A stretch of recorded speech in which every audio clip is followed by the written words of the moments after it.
बेटा ये वीडियो मैं आपके टॉपिक ट्रस्ट को समझाने के लिए बना रहा हूँ। ट्रस्ट कोई भी बेटा आपके पास मैकेनिकल मेंबर से बना हुआ स्ट्रक्चर जो किसी वेट को आपके बियर करने के लिए बनाया जाए। अभी मैकेनिकल कंपोनेंट्स की बात करें तो यहाँ पर आपके पास 4 मैकेनिकल कंपोनेंट्स हैं। इन 4 मैकेनिकल कंपोनेंट्स को पिन ज्वाइंट किया गया है। और अगर आपके पास इस तरह का कोई एक स्ट्रक्चर है जो कि फोर्स को बियर करने के लिए बनाया जाए,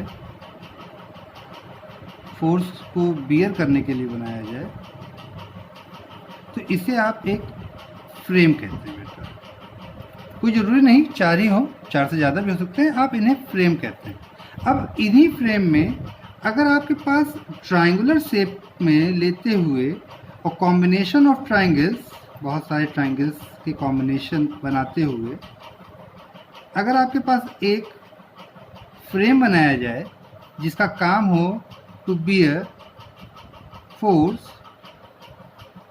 और फोर्स को बियर करना कैसे बियर करता है बेटा, ये अपने मेंबर्स में आपके फोर्स को डिस्ट्रीब्यूट कर देता है अलग अलग अमाउंट में, अलग अलग मैग्नीट्यूड में, एज पर ज्योमेट्री।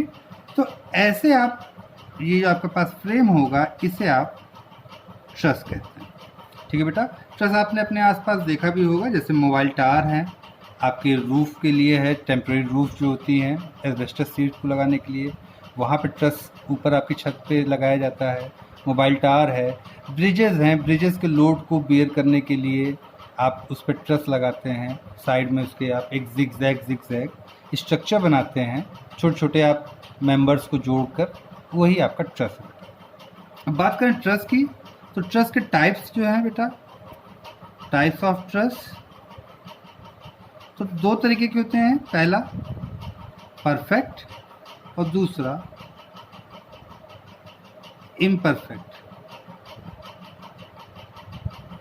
ठीक है बेटा, परफेक्ट ट्रस और इम्परफेक्ट ट्रस। कैसे जानते हैं कि आपके पास जो ट्रस है वो परफेक्ट है या फिर इम्परफेक्ट है? तो बेटा एक रिलेशन है इनमें आपके मेंबर्स और जॉइंट्स के लिए। जैसा कि अभी बात किया था कि अगर आपके पास ये एक ट्रस है तो इसमें ये ट्रस के जो कॉर्नर्स हैं ये पिन जॉइंटेड है। ये आपका जॉइंट 1 है, इसको आप J1 लिख लें। ये जॉइंट 2 है और ये जॉइंट 3। इसी तरह से मेंबर्स की बात करें, अगर आप इसको नाम दे दें कि ये A, B और C है, तो यहाँ पहला मेंबर है AB M1, दूसरा मेंबर है BC M2 और तीसरा मेंबर है AC M3। तो अगर इस ट्रस के लिए बात करें तो नंबर ऑफ मेंबर्स जो है बेटा वो है 3 और नंबर ऑफ जॉइंट्स जो है वो भी कितने हैं, 3। तो मेंबर्स और जॉइंट्स के बीच में एक रिलेशन दिया होता है M = 2J-3। अगर ये रिलेशनशिप फॉलो हो रही है, एक ट्रस है जिसमें M = 2J-3 को सेटिस्फाई कर रहा है, तो ऐसी ट्रस को आप बेटा परफेक्ट ट्रस कहते हैं। जैसे कि ये आपके पास एक जो ट्रायंगुलर ट्रस थी, एक ट्रायंगुलर शेप का ये जो स्ट्रक्चर था, ये आपका एक परफेक्ट ट्रस है। कैसे भाई? ये मेरे पास एक ट्रस है जो ट्रायंगुलर शेप की है, जिसमें नंबर ऑफ मेंबर्स 1, 2 एंड 3 है, नंबर ऑफ जॉइंट्स भी 1, 2 एंड 3 है। अगर मैं इसे कंडीशन पर सेटिस्फाई कराऊँ तो 2J-3 राइट हैंड साइड को लेके चल रहे हैं बेटा, राइट हैंड साइड, तो 2J-3 ये कंडीशन सेटिस्फाई होनी चाहिए। यहाँ से 2 × J की वैल्यू, नंबर ऑफ जॉइंट्स कितने बेटा, 1, 2 एंड 3, तो 3 - 3 दैट इज आ जाता है आपके पास 6 - 3 = 3। That means number of members कितने होने चाहिए बेटा, 3। और इस ट्रस में जो नंबर ऑफ मेंबर्स हैं वो भी है 1, 2 और 3 मेंबर्स हैं। तो आपके पास ये जो ट्रस थी ये कैसी थी, एक परफेक्ट ट्रस थी। अब इम्परफेक्ट ट्रस कौन सी होगी? तो बेटा कोई भी ट्रस जो जिसमें M ≠ 2J-3 होगा, ऐसी ट्रस को आप इम्परफेक्ट कहते हैं, इम्परफेक्ट ट्रस। अगर आपकी कंडीशन M = 2J-3 सेटिस्फाई नहीं कर रही है, मतलब M 2J-3 के बराबर नहीं है, तो वो आपकी एक इम्परफेक्ट ट्रस होगी। अब M = 2J-3 नहीं है तो M ज़्यादा हो सकता है, M कम हो सकता है। किससे बेटा? 2J-3 से, 2J-3 से। अगर आपके पास नंबर ऑफ मेंबर्स 2j-3 मतलब जो कंडीशन थी m इक्वल टू 2j-3 उससे ज़्यादा हैं, तो ऐसी ट्रस्ट को बेटा आप रिडंडेंट ट्रस्ट कहते हैं। ठीक है। और अगर आपके पास जो नंबर ऑफ मेंबर्स हैं वो आपकी कंडीशन 2j-3 से कम है, तो ऐसी ट्रस्ट को आप डिफिशिएंट ट्रस्ट कहते हैं। डिफिशिएंट ट्रस्ट कहते हैं। ठीक। अब हम लोग अपने सिलेबस पे आते हैं। तो हमारे सिलेबस में हमें एनालिसिस करना है बेटा। एनालिसिस करने का मतलब to find out forces in each members of a trust, कि ट्रस्ट के हर एक मेंबर में फोर्स कितना फोर्स होगा, उसका मैग्नीट्यूड क्या होगा, उसका नेचर क्या होगा, इसको अगर हम निकालने की बात करें, इसी को हम कहते हैं बेटा एनालिसिस ऑफ ट्रस्ट। और ये एनालिसिस ऑफ ट्रस्ट हम केवल और केवल परफेक्ट ट्रस्ट के लिए ही करेंगे। ठीक है। किसके लिए? परफेक्ट ट्रस्ट के लिए। तो आपको जो भी न्यूमेरिकल दिया हुआ है पहले आप उसे, आपको एग्जाम में चेक करने की जरूरत नहीं है, जो भी ट्रस्ट आपको दिया होगा वो परफेक्ट दिया होगा। लेकिन अभी शुरुआती तौर पे अगर आपको कोई न्यूमेरिकल दिया जा रहा है तो आप एक बार चेक कर सकते हैं कि आपको दिया हुआ ट्रस्ट परफेक्ट है या फिर नहीं। तो हम एनालिसिस करेंगे, एनालिसिस ऑफ परफेक्ट ट्रस्ट। ठीक है बेटा। अब एनालिसिस करने की जब बात आती है बेटा, तो हम लोग एनालिसिस करते समय कुछ एजम्पशंस लेते हैं। क्यों लेते हैं एजम्पशंस? क्योंकि बेटा प्रैक्टिकल कंडीशंस आपकी थ्योरेटिकल कंडीशन से थोड़ा डिफरेंट होती है। प्रैक्टिकल कंडीशंस में आप कहें नंबर ऑफ वेरिएबल्स बहुत ज़्यादा होते हैं जो कि आपके रिजल्ट को इफ़ेक्ट करते हैं। तो इतने सारे वेरिएबल्स को हम लोग काउंट ना करते हुए अपने न्यूमेरिकल को, अपने प्रॉब्लम को सिंप्लीफाई करने के लिए हम कुछ वेरिएबल्स को मतलब एज्यूम करके हटा देते हैं, जिससे कि हमारे पास जो रिजल्ट आता है वो नियर टू एग्जैक्ट रहता है। तो ये एजम्पशंस क्या हैं? जैसे कि पहला एजम्पशन जो होता है वो ये है बेटा कि आपके हर एक मेंबर, बहुत सारे हैं, आपको नोट्स दिए हुआ पड़ा है, कुछ जो मेन है उनकी डिस्कशन कर लेते हैं। कि हर एक मेंबर का जो क्रॉस सेक्शन एरिया होगा वो इवन रहेगा बेटा। दैट मीन्स आपके जो मेंबर्स हैं वो वेरिंग क्रॉस सेक्शन के नहीं होंगे। ऐसा नहीं है कि आपके पास एक मेंबर है जो AB जो मेंबर है और इसका जो क्रॉस सेक्शन एरिया है वो आपकी लेंथ के अलाउंग चेंज हो रहा है। दैट मीन्स यहाँ पर इसका क्रॉस सेक्शन एरिया कम और यहाँ पर इसका ज़्यादा, या यहाँ पर कम और यहाँ पर ज़्यादा होगा। तो ऐसा नहीं होगा। आपका जो भी इसका एरिया होगा, क्रॉस सेक्शन एरिया होगा, वो इवन रहेगा, वो आपका चेंज नहीं हो रहा होगा। ठीक है बेटा। दूसरा जो आपके पास इसका एजम्पशन है वो है कि जो भी मेंबर्स हैं आपके वो वेटलेस होंगे। ऐसा होता नहीं है, जो भी मेंबर्स हैं उनका अपना एक वेट होता है, लेकिन हम एनालिसिस करने के लिए मानते हैं कि हर एक मेंबर हमारा वेटलेस होगा। दैट मीन्स मेंबर्स के कारण ट्रस्ट का अपना कोई वेट नहीं होगा। ट्रस्ट केवल और केवल फोर्सेस को ही बियर कर रहा होगा और इसके अलावा उसमें और उसका कोई वेट नहीं होगा। तीसरा, अगर हम एजम्पशन की बात करें तो जो मेंबर्स हैं आपके ट्रस्ट के, जैसे ये एक आपकी ट्रस्ट है, तो ये मेंबर्स आपस में पिन जॉइंटेड होंगे। प्रैक्टिकली ऐसा नहीं होता है बेटा। प्रैक्टिकली आपके मेंबर्स के जो जॉइंट होते हैं वो वेल्डेड होते हैं, रिवेटेड होते हैं, लेकिन एजम्पशन हम लोग लेके चल रहे हैं कि जो भी जॉइंट्स होंगे वो पिन जॉइंटेड होंगे। इसके अलावा वहाँ और कुछ नहीं होगा। इसके अलावा एक चीज़ और कि ट्रस जो होगी इस पर केवल और केवल पॉइंट लोड लग रहे होंगे, पॉइंट लोड्स ओनली। कोई भी मोमेंट या यूडीएल या यूवीएल नहीं लग रहा होगा। केवल और केवल क्या लग रहे होंगे बेटा ट्रस पे? आपके पॉइंट्स लोड लग रहे होंगे। पॉइंट्स लोड लगने के साथ साथ इसमें एक एजम्पशन और मान के चलते हैं, वो ये है कि पॉइंट्स लोड जो लग रहे होंगे, जो एक्सटर्नल लोड लग रहा होगा, ये बेटा ये एक्सटर्नल लोड होगा, एक्सटर्नल पॉइंट लोड जो भी ये लग रहे होंगे, ये केवल और केवल कहाँ लग रहे होंगे? पिन जॉइंट्स पे लग रहे होंगे। मेंबर्स में कहीं और उसकी लेंथ पे नहीं लग रहे होंगे। मतलब जो भी लोड लगेगा वो ट्रस के केवल और केवल जॉइंट्स पे लगेंगे। ठीक है बेटा। इसके साथ साथ और कि जो मेंबर्स होंगे उन मेंबर्स में केवल एक्सियल फोर्सेस ही वर्क कर रहे होंगे, डेवलप हो रहे होंगे, किसी भी तरीके के लेटरल फोर्सेस डेवलप नहीं हो रहे हैं। ठीक है, तो इस तरीके के कुछ एजम्पशंस लेते हुए हम लोग अपना एनालिसिस शुरू करते हैं। अब एनालिसिस करने के लिए हमारे पास दो मेथड्स हैं। पहला है बेटा मेथड ऑफ जॉइंट्स और दूसरा है आपके पास मेथड ऑफ सेक्शन। ठीक है, तो आज अभी हम लोग मेथड ऑफ जॉइंट्स की बात करेंगे। मेथड ऑफ जॉइंट्स, ठीक है बेटा। देखें मेथड ऑफ जॉइंट्स में क्या है। मेथड ऑफ जॉइंट्स ये कहता है कि अगर हम लोग एनालिसिस करने के लिए अपने ट्रस के डिफरेंट जॉइंट्स को ऑब्जर्व करते हैं, डिफरेंट जॉइंट्स का एनालिसिस करते हैं, तो ऐसे मेथड को आप मेथड ऑफ जॉइंट कहते हैं। ठीक है, अब मेथड ऑफ जॉइंट कब यूज़ करना चाहिए, कब मेथड ऑफ सेक्शन यूज़ करना चाहिए, ये चीज़ हम लोग यहीं पे समझ लेते हैं। अगर बेटा आपके किसी ट्रस के each and every members are to be analyzed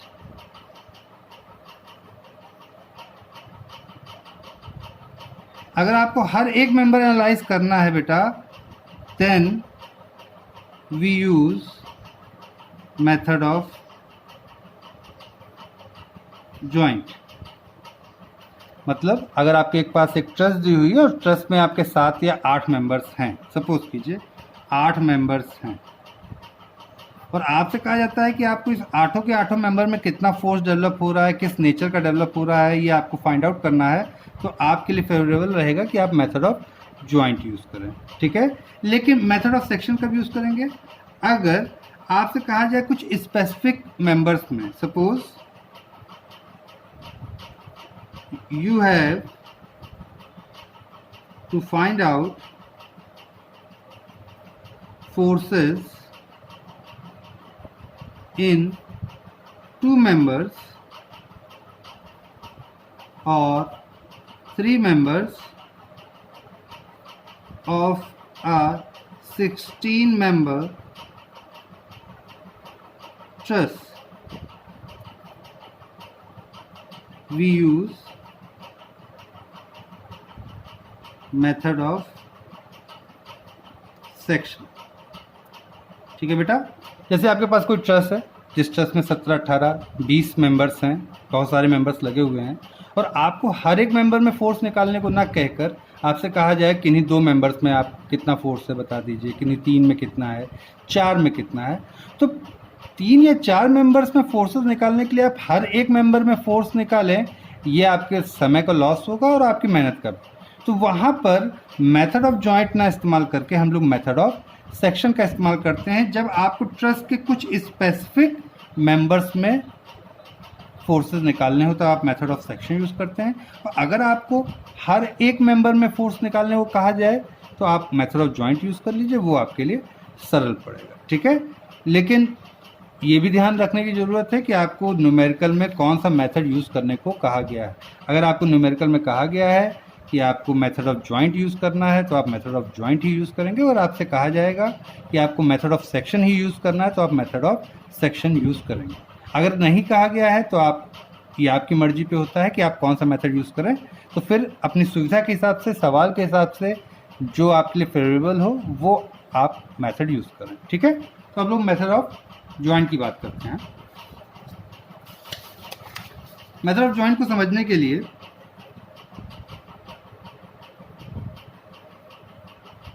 method of joint को समझने के लिए हम लोग न्यूमेरिकल ले लेते हैं और उसमें स्टेप्स लिख लेते हैं क्या करना होता है। सपोज करते हैं हमारे पास एक ये ट्रस दी हुई है, यहाँ पर ये एंगल आपका 60 डिग्री दे रखा है, ये 30 डिग्री दे रखा है, यहाँ पर एक लोड लग रहा है 100 किलो न्यूटन का। ये है पॉइंट ए जहाँ पर एक सपोर्ट रिएक्शन आ रही है वी ए, और एक ये पॉइंट है बी जहाँ पर आपकी सपोर्ट रिएक्शन आ रही है वी बी, और ये पॉइंट है सी। तो पहला स्टेप बेटा आपका जो होता है स्टेप 1, फाइंड सपोर्ट रिएक्शन। बेटा जो भी आपको एक ट्रस दिया हुआ है सबसे पहले आप उसके सपोर्ट रिएक्शन को फाइंड आउट कर लें। ये वैसा ही है जैसे आप बीम में करते थे, बीम में भी आप सबसे पहले आप सपोर्ट रिएक्शंस फाइंड आउट करते थे। अब यहाँ पे ट्रस में भी ये चीज़ देखिएगा कि अगर ट्रस आपकी सिंपली सपोर्टेड या इस तरीके के नेचर की है, ओवरहैंग टाइप की है या सिंपली सपोर्टेड है, तो वहाँ पर आप सबसे पहले सपोर्ट रिएक्शन निकालेंगे। लेकिन अगर आपके पास एक ऐसी ट्रस हो जो कि एक साइड पर फिक्स की हो और एक साइड फ्री हो, दैट इज़ कांटिलीवर टाइप आपकी एक ट्रस हो, तो वहाँ पर आप सपोर्ट रिएक्शन नहीं निकालते, वहाँ आप फ्री एंड से ही एनालाइज करना शुरू कर देते हैं। तो आगे आपको कोई न्यूमेरिकल दिया जाएगा तो उसमें उसका डिस्कशन हो जाएगा। नंबर 1 है आपका find support reaction. Support reaction निकालने के लिए आप क्या करेंगे बेटा, आप अपनी पूरी ट्रस को डेवलप बनाएंगे और जिसे आप क्या कहेंगे फ्री बॉडी डायग्राम। आप उसके जॉइंट्स को मार्क करेंगे ए, बी और सी। अब क्योंकि ट्रस के एनालिसिस में उन्होंने पहले ही मान रखा है कि जो भी लोड लग रहे हैं वो पॉइंट लोड ही लगेंगे, तो इसलिए जो आपका FBD बनेगा और जो ट्रस का फिगर होगा वो ऑलमोस्ट सेम होगा। थोड़ा सा डिफरेंस हो सकता है। सपोज कीजिए जैसे यहाँ पे मैंने ये लोड लगा रखे हैं, लोड न लगा के यहाँ पे सपोर्ट्स बने होते हैं कि यहाँ पर आपका एक रोलर सपोर्ट है, यहाँ पर आपका एक हिंज सपोर्ट है, ठीक है। तब आप इसकी फ्री बॉडी डायग्राम बनाते हैं। जैसे यहाँ पर है, मैं फ्री बॉडी डायग्राम बना रहा हूँ। तो पॉइंट ए पर आपका एक लोड लग रहा है VA, लगा दिया। पॉइंट बी पर आपका लोड लग रहा है VB, लगा दिया। फ्री बॉडी डायग्राम बनाने के लिए वही वाली बात, हम फ्री बॉडी डायग्राम बनाते हैं, हमारे पास 3 फोर्स होने चाहिए। पहला वेट, दूसरा रिएक्शंस और तीसरा एक्सटर्नल फोर्स। अब क्योंकि ट्रस आपकी वेटलेस है इसलिए आप वेट नहीं लगाएंगे, ये पहला आपका फोर्स नहीं लगेगा। दूसरा रिएक्शन, तो बेटा पॉइंट ए और बी 2 जगह रिएक्शंस लग रहे थे, लगा दिया VA और VB। और तीसरा है एक्सटर्नल फोर्स। एक्सटर्नल फोर्स कितना है बेटा 100 किलो न्यूटन का, कहाँ लग रहा है पॉइंट C पर, लगा दें, ठीक है। अब इसमें कुछ चीज़ें रह गई, जैसे मैंने यहाँ पे कोई डायमेंशन नहीं दी थी, चलिए डायमेंशन देता हूँ कि A और B के बीच की जो डिस्टेंस है वो 5 मीटर, ठीक है। आपको इतनी वैल्यू दी हुई है कि आपका जो ट्रस है ये एक ट्राइंगल के शेप में, जिसका ये बेस एंगल 60 है, ये 30 है, इसकी ये लेंथ 5 मीटर है। अब कुछ चीज़ें आपको अपनी ज्योमेट्री, जो आपकी नॉलेज है ज्योमेट्री की, प्रीवियस नॉलेज, उसका यूज़ करना पड़ेगा। अगर मैं इस ट्राइंगल को देखूँ तो अगर ये आपका एंगल 60 है, ये 30 है, तो ऑब्वियस है कि ये एंगल आपका एक 90 डिग्री का हो। दैट मीन्स ये आपके पास एक राइट एंगल ट्राइंगल है और 90 डिग्री के एंगल के सामने का जो साइड है ये आपका हाइपोटेनस है। अब अगर मैं आपसे कहूँ कि AC की लेंथ कितनी होगी, तो AC की लेंथ होगी बेटा 5 cos 60 और BC की लेंथ जो होगी वो होगी 5 cos 30, जैसे कि हम लोग ट्राइंगल के जानते हैं वहाँ से।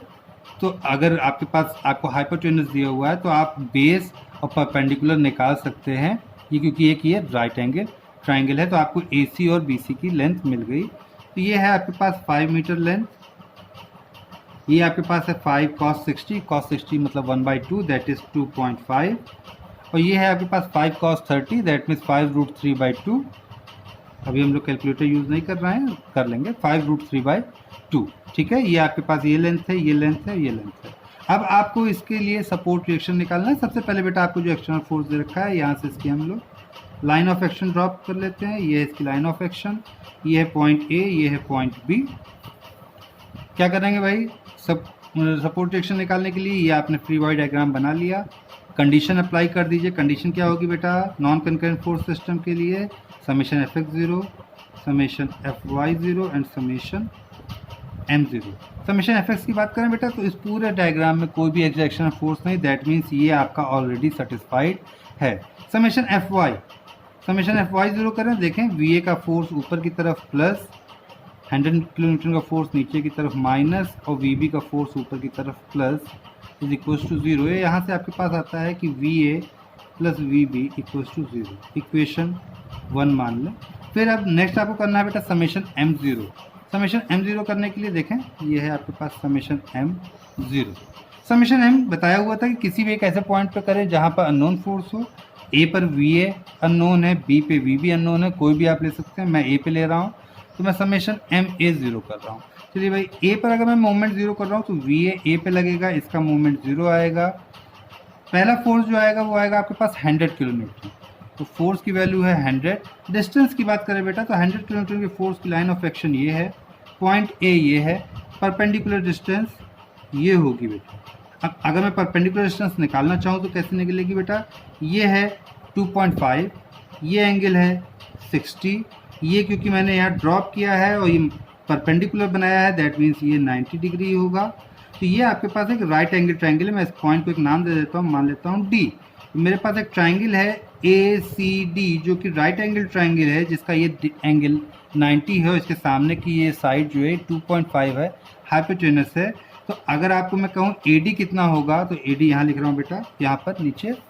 तो ए डी जो होगा बेटा, ए डी होगा आपके पास 2.5 cos 60, ठीक है। That means cos 60 1/2 that is 2.5/2, ये आ जाएगा बेटा 1.25। तो ये आपकी डिस्टेंस है परपेंडिकुलर, वो है 100 × 1.25। रोटेशन चेक करेंगे ए के अबाउट 100 किलोमीटर का, तो ये क्लॉकवाइज रोटेशन में माइनस ले रहा हूँ, ठीक है। नेक्स्ट आपके पास जो लोड है वो है वी बी। वी बी की लाइन ऑफ एक्शन ये है, लाइन ऑफ एक्शन से परपेंडिकुलर डिस्टेंस पॉइंट ए की कितनी है बेटा, 5 मीटर। तो आपके पास वैल्यू आएगी वी बी इंटू डिस्टेंस है 5 मीटर। रोटेशन कैसा है बेटा, ए के about anti clockwise plus is equals to 0। यहाँ से आप वी बी की वैल्यू निकालेंगे तो ये आ जाएगी आपके पास 125/5 दैट इज 25 वी बी की वैल्यू, सही है। अब इसी वैल्यू को उठा के आप इक्वेशन 1 में रख दें, सॉरी यहाँ पे गलत लिख दिया था, ये 100, इस वैल्यू को उठा के यहाँ पे रख दें आप, तो यहाँ से आपको मिलता है कि V A equals to 100 - 25 that is 75, ठीक। तो बीम की तुलना में ट्रस में आपको ये रिएक्शन निकालना थोड़ा सा ट्रिकी होगा। कंपोज होके आराम से जो भी आपको न्यूमेरिकल दिया जाए उसको निकालने की कोशिश करें, प्रैक्टिस करें। जो भी सवाल आपकी किताबों में दिए हैं या मैं आपको ग्रुप में भेजता हूं, उसमें सबसे पहले आप इसी चीज़ की प्रैक्टिस करें कि क्या आप सही से सपोर्ट रिएक्शन निकाल पा रहे हैं या फिर नहीं। ज्योमेट्री का भरपूर प्रयोग होगा, प्रयोग करना पड़ेगा आपको। उसके लिए आप प्रैक्टिस करेंगे तो आपका सारा रिवीजन हो जाएगा, आप आराम से कर पाएंगे, ठीक है। तो आपने जब सपोर्ट रिएक्शन निकाल लिए तो इसके बाद स्टेप टू क्या करना है बेटा, आपको आपकी जो ये ट्रस दी हुई है उसको फिर से बनाना है और अब उसमें आपको सपोर्ट रिएक्शन को इंक्लूड करना है, उसकी वैल्यू को रखना है। तो फिर draw truss with value of support with value of support reaction.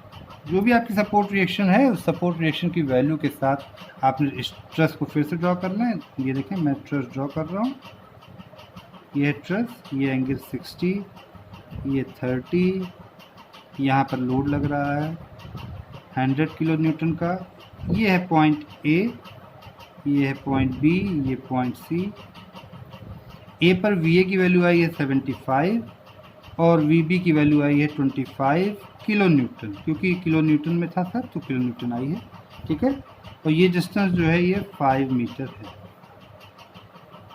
आगे आपके पास अब तीसरा स्टेप जो है, क्योंकि मेथड ऑफ जॉइंट कहा गया आपसे आप तब यूज़ करें जब आपको हर एक मेंबर में फोर्स निकालने हो। तो तीसरा स्टेप में बेटा आप ये करेंगे कि आप आपके ट्रस के हर एक मेंबर में फोर्सेस एज्यूम करेंगे, टेंसाइल या फिर कंप्रेसिव। कोई कंडीशन नहीं है कि आपको कंप्रेसिव ही करना है, आपको टेंसाइल ही करना है।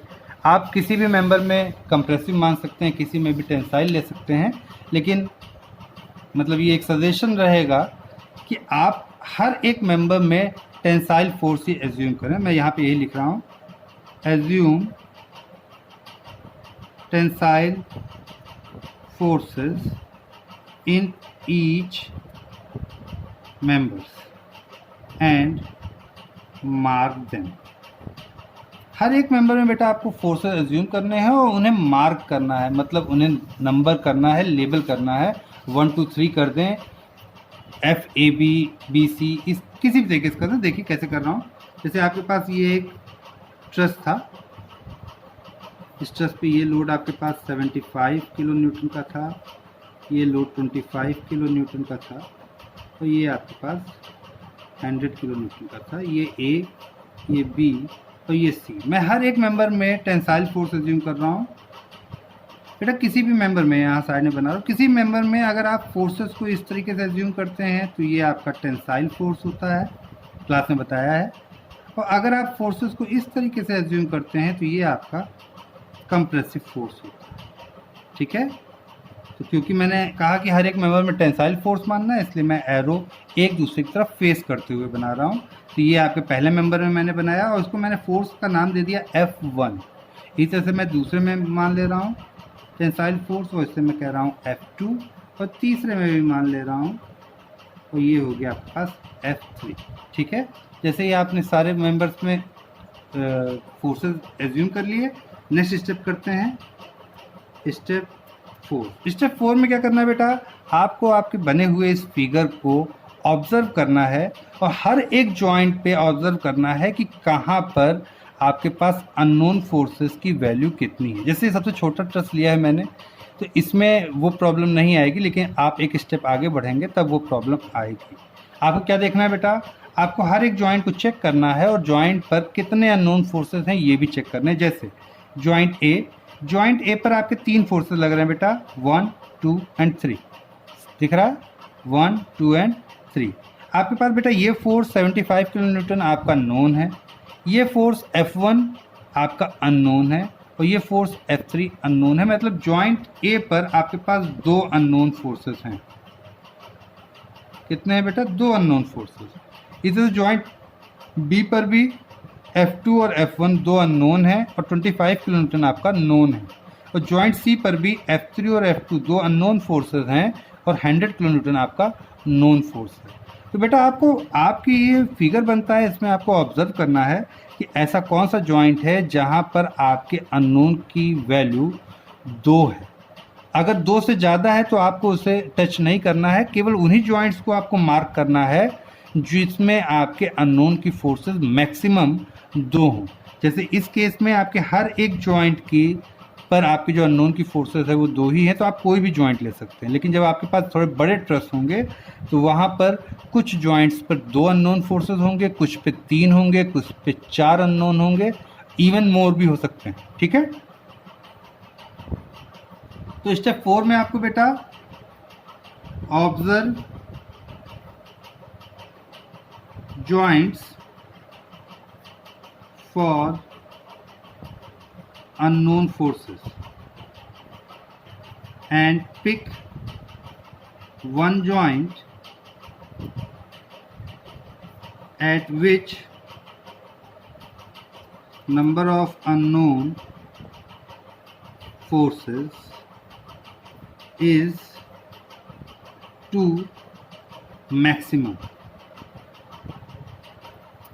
मैक्सिमम ज़्यादा से ज़्यादा कितने अननोन फोर्सेस हो बेटा, 2 हो। जैसे यहाँ पर आपके पास जॉइंट ए पर भी 2 अननोन है, बी पर भी है और सी पर भी, तो कोई भी एक आप जॉइंट पिक कर लीजिए, वही आपका अगला स्टेप हो जाएगा। Step 5, draw FBD of joint. जो भी जॉइंट आपने पिक किया है, मार्क किया है, उस जॉइंट की FBD बनाए। जैसे मैं यहाँ पे जॉइंट ए बना रहा हूँ बेटा, मैंने जॉइंट ए को मार्क किया है। जॉइंट ए कैसे बनाएंगे, एक ये आप डॉट रख देंगे, ये जो आपके जॉइंट को दिखा रहा है। फोर्सेस लगा देंगे, 75 किलो न्यूटन का फोर्स ऊपर की तरफ लग रहा है, लगा दीजिए। F1 हॉरिजॉन्टल में लग रहा है, लगा दीजिए। और F3 यहाँ पे मैंने एंगल नहीं बनाया, सॉरी, ये आपका 60 डिग्री था, ये आपका 30 डिग्री था, और ये आपके पास 90 डिग्री था, ठीक है। और F1 से 60 डिग्री पर F3 ये आपके पास लग रहा है, सही है। ये आपके पास FBD कंप्लीट हो गई। अब ये जो फोर्स सिस्टम है ये किस तरीके का है बेटा, ये आपका एक कंकरेंट फोर्स सिस्टम, साथ साथ इक्विलिब्रियम में है, ठीक है। तो इक्विलिब्रियम कंडीशन सेटिस्फाई करेगा। क्या है equilibrium condition concurrent force system के लिए, summation Fx0 and summation Fy 0। तो ये दो कंडीशंस आपकी है, तो ये दोनों कंडीशन सेटिस्फाई करेगा, लगा दीजिए। तो क्या होगा भाई, इन फोर्सेस के लिए आपने ये देखिए, ये मान लिया कि ये वाई एक्सिस है और ये आपकी एक्स एक्सिस है। तो रिजॉल्व करते हैं, सबसे पहले समेशन एफ एक्स 0 करते हैं। दिस इम्प्लाइज एक्स डायरेक्शन में देखें बेटा, एक फोर्स है आपके पास F1 और F3 का कंपोनेंट आएगा यहाँ पर। F3 को आप रिजॉल्व करेंगे तो F3 का एक कंपोनेंट इधर आएगा, क्या आएगा बेटा, F3 cos 60, और इधर रिजॉल्व करेंगे तो यहाँ आएगा F3 sin 60। ठीक है, तो F1 राइट साइड है और F3 cos 60 भी राइट साइड है, तो प्लस F3 cos 60, ये किसके इक्वल होना चाहिए, 0 के। F1 नहीं पता, F3 नहीं पता, इक्वेशन मान के छोड़ दीजिए। दूसरा क्या करेंगे आप, समेशन Fy 0, समेशन Fy 0 करेंगे, देखें F3 का कंपोनेंट F3 sin 60 ऊपर की तरफ, तो प्लस F3 sin 60, और 75 किलोन्यूटन भी ऊपर की तरफ, तो प्लस 75। इसके अलावा और कोई फोर्स वर्टिकल डायरेक्शन में नहीं है, तो ये इक्वल्स टू 0। यहाँ पर देखें बेटा, 75 आपकी नॉन वैल्यू है, sin 60 नॉन वैल्यू है, F3 अननोन है, निकाल लें यहाँ से। यहाँ से आएगा F3 sin 60 is equals to -75, या F3 equals to -75 by sin 60। Use करते हैं कैलकुलेटर का, और ये आपके पास आ रहा है 75 डिवाइड बाई sin 60 -86.60 F3 की ये वैल्यू। ठीक है बेटा, अब F3 की इस वैल्यू को आप इक्वेशन 1 में रख लें, तो फ्रॉम इक्वेशन 1 क्या है बेटा आपके पास, F1 प्लस, ध्यान दीजिएगा जब भी आप एक वैल्यू को किसी दूसरी इक्वेशन में रखने जा रहे हैं न्यूमेरिकल के दौरान, ब्रैकेट का इस्तेमाल करें। अभी आप शुरुआत कर रहे हैं तो आपकी सुविधा के लिए मैं कह रहा हूँ ब्रैकेट का इस्तेमाल करें। तो F1 प्लस F3 की वैल्यू को मैं ब्रैकेट में रखूँगा, cos 60 इज इक्वल टू 0, और F3 की वैल्यू क्या है बेटा, विथ साइन रखिए -86.60, -86.60। यहाँ से आपके पास आता है F1 equal two plus minus minus हो जाएगा बेटा, ये पूरी टर्म माइनस है, इक्वल किधर जाएगी तो प्लस हो जाएगी, तो F1 इक्वल टू 86.60 cos 60, ये वैल्यू आ जाएगी आपके पास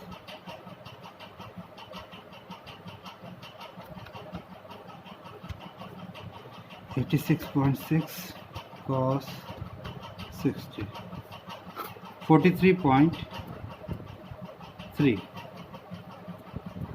F1। बेटा ये पहला जॉइंट कंप्लीट हो गया।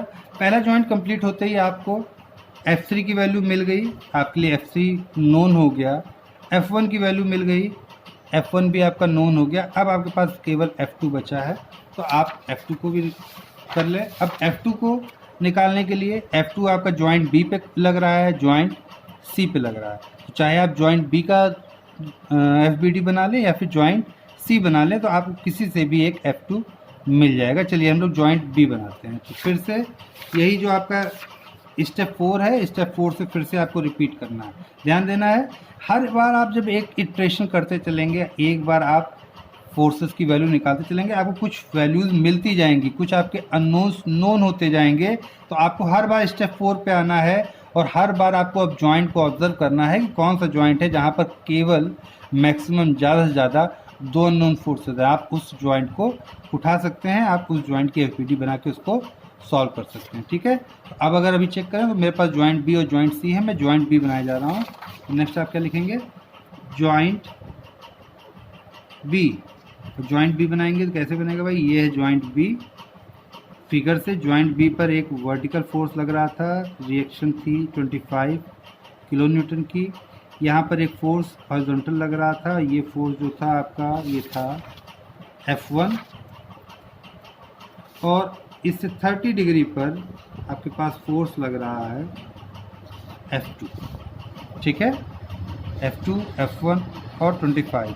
फिर वही बात कि ये आपके इक्विलिब्रियम में है, कंकरेंट फोर्स सिस्टम है, कंकरेंट फोर्स सिस्टम है जो कि आपका इक्विलिब्रियम में है, तो कंडीशन सेटिस्फाई करेगी summation Fx 0 and summation Fy 0।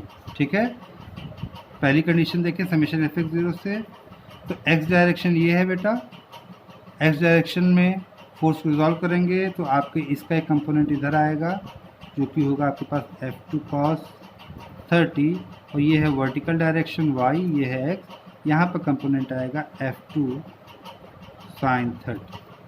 ठीक है, तो समेशन एफ एक्स करें क्या आता है आपके पास, minus F2 cos 30 minus F1 equals to 0, या फिर यहाँ से आएगा आपके पास F2 cos 30 is equals to minus F1।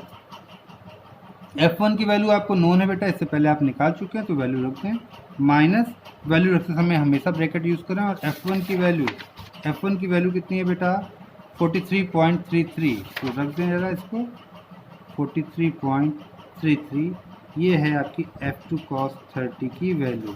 या फिर यहाँ से F2 कितना आएगा, वो आएगा माइनस 43.33 ओवर cos 30, कैलकुलेट करते हैं कितना आएगा, ये डिवाइड बाई cos 30, ये आएगा आपके पास 49.999, 49.998, दैट इज़ 50 माइनस का, that is minus 50 kilo Newton F2 की वैल्यू। यहाँ पे मैंने अप्रॉक्स किया है, बहुत ज़्यादा वैल्यू थी, मतलब क्लोज टू 50 थी, 49.998, दैट मीन्स ये 50 है। ऐसा नहीं है कि आपको हमेशा उसके इंटीजर वैल्यू पे ही इसको अप्रॉक्स कर देना है, लेकिन क्योंकि तकरीबन 50 था इसलिए मैंने इसको अप्रॉक्स किया, तो मेरे पास बेटा F2 की वैल्यू आ गई। अगर आप चेक करना चाहें तो दूसरी इक्वेशन से भी चेक कर सकते हैं कि F2 की वैल्यू यही आ रही होगी। जैसे कि अगर मैं इसी में समेशन Fy भी करूँ, समेशन Fy, तो y डायरेक्शन में करूँगा बेटा, तो देखें y डायरेक्शन में क्या है आपके पास, F2 sin 30 ऊपर की तरफ, और 25 ये भी ऊपर की तरफ, प्लस 25 इज इक्वल टू क्या, 0, या यहाँ से F2 की वैल्यू कितनी आएगी minus 25 over sine 30, that is minus 50।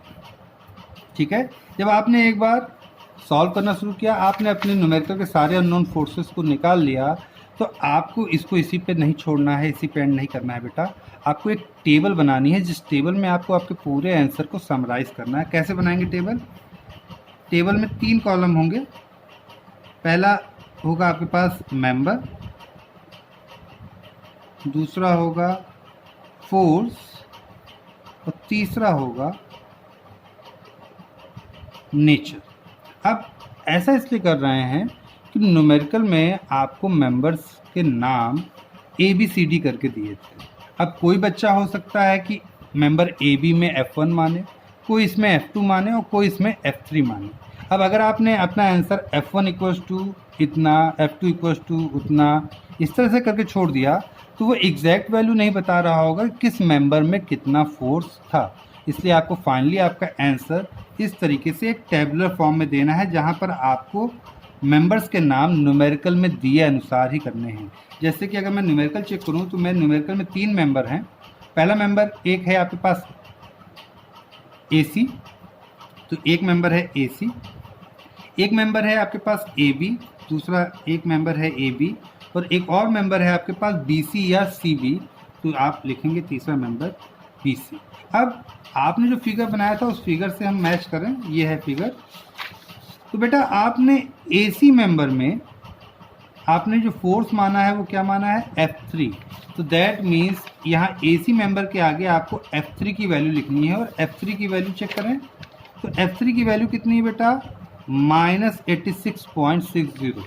तो यहाँ पर फोर्स की वैल्यू जो लिखेंगे वो केवल आप नंबर्स लिखेंगे, उसमें प्लस माइनस नहीं लगाएंगे। देखें ज़रा 86.60, और सारे के सारे फोर्सेस किस में आ रहे हैं, किलो न्यूटन में, तो ऊपर ही लिख देते हैं फोर्स के बगल में कि सारे फोर्सेस किस में हैं, किलो न्यूटन में। तो AC में कितना फोर्स आ रहा है बेटा, 86.60, लेकिन यहाँ पर साइन क्या थी बेटा, माइनस। अब माइनस साइन क्या बताता है, माइनस साइन ये बताता है कि आपने हर एक मेंबर में टेंसाइल फोर्स एज्यूम किया था, तो अगर साइन माइनस आ जाएगा तो इसका मतलब है कि फोर्स आपके माने हुए नेचर के अपोजिट है, टेंसाइल के अपोजिट कंप्रेसिव है। और अगर वैल्यू पॉजिटिव आती है, इसका मतलब है कि उसमें जो वैल्यू है वो आपने जो एज्यूम की है वैसी ही नेचर की है, दैट मीन्स टेंसाइल नेचर की है। यही कारण है कि मैंने आपसे कहा कि आप जब हर एक मेंबर में फोर्सेस एज्यूम कर रहे हो तो केवल और केवल टेंसाइल करें। इससे क्या होगा कि जब आपका आंसर आएगा तो हर एक प्लस टेंसाइल होगा और हर एक माइनस कंप्रेसिव होगा। ठीक है बेटा। तो ये AC जो है बेटा इसकी वैल्यू थी -86.60, तो वैल्यू लिख दी 86.60 और नेचर क्या है बेटा, माइनस है, दैट मीन्स कंप्रेसिव। टेंसाइल का अपोजिट क्या है, कंप्रेसिव। AB मेंबर कौन सा है बेटा, ये है आपके पास AB, और AB में जो आपने फोर्स माना है वो है F1 की वैल्यू कितनी है, +43.3, प्लस का मतलब टेंसाइल, तो वैल्यू लिख लेते हैं। AB की वैल्यू है 43.30 और नेचर क्या है, टेंसाइल। लास्ट है आपके पास BC कौन सा होगा बेटा, F3 हो गया, F1 हो गया, तो BC जो मेंबर है उसमें F2 होगा।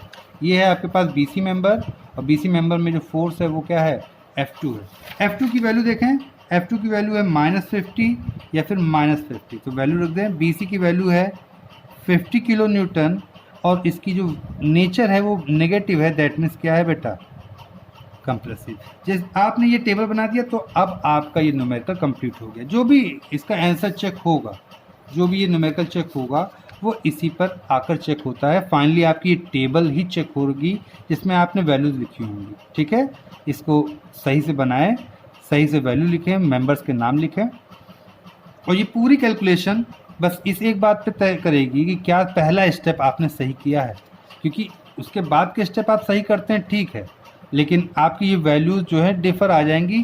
क्यों डिफर आ जाएंगी, अगर आपने स्टेप 1 सही से नहीं किया है, और स्टेप 1 क्या है बेटा, फाइंड सपोर्ट रिएक्शन। तो बहुत ज़रूरी है कि आप ट्रस के न्यूमेरिकल्स को लगाने के लिए आपको सपोर्ट रिएक्शन निकालना अच्छे तरीके से आए।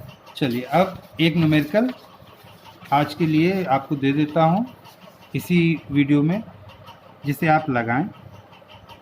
एक ट्रस है जिस पे ये पॉइंट जो है आपका हिंज है, पिन सपोर्टेड है, और ये पॉइंट आपका रोलर सपोर्टेड है। यहाँ पर आपके पास एक 120 किलो न्यूटन का लोड लग रहा है, और यहाँ पर आपके पास एक 100 किलो न्यूटन का लोड लग रहा है। ये आपका जो ट्रस है ये हर एक मेंबर इक्वल साइज़ के हैं, और एक मेंबर की साइज़ दे रखी है 4 मीटर, और इस ट्रस का नाम दे रखा है कि ये A, ये B, ये C और ये पॉइंट D है। आपको हर एक मेंबर में मेथड ऑफ जॉइंट का यूज़